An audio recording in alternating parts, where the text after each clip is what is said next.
Robertson County, Tennessee, near the town of Adams, is home to the legend of the Bell Witch. John Bell was a farmer that resided near the Red River with his family. According to legend, from the year 1817 until 1821, the family and surrounding area was plagued by a mostly invisible entity that was able to speak, affect the physical environment, and shapeshift. Some people claim the spirit could travel long distances very quickly, or even possibly be in more than one place at a particular time. Some versions say the spirit's name was Kate, as the apparition once claimed to be Old Kate Bat's Witch. The spirit seemed to respond to that name, and much of the physical activity caused by the spirit centered around the Bell's youngest daughter, Betsy. As John Bell and the spirit expressed displeasure over Betsy's engagement to a local man named Joshua Gardner. The haunting began sometime in 1817, when John Bell witnessed the apparition of a strange creature resembling a dog with the head of a rabbit.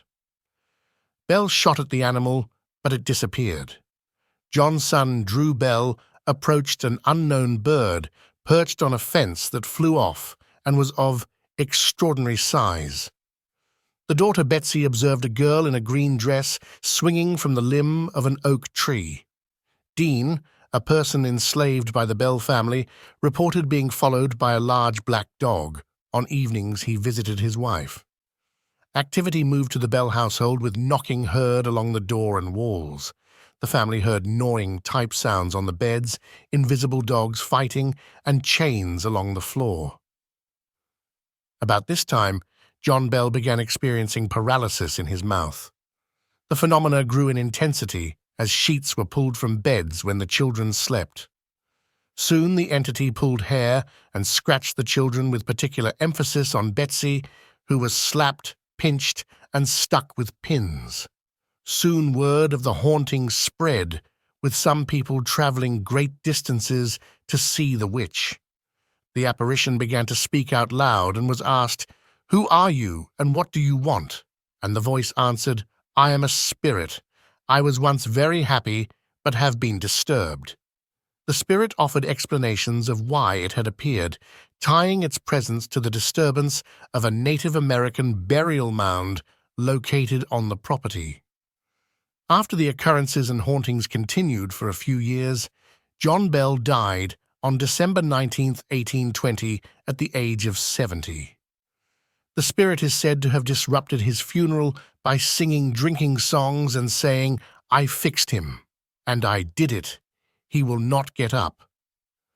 After his death, some believe he was the first person in history to die of supernatural causes. Shortly after her father's death, Betsy called off her engagement, and the spirit agreed to leave, vowing to come back 7 years later in 1828. When it did return, the family chose not to encourage it, and it apparently left again. So, legend fans, do you believe?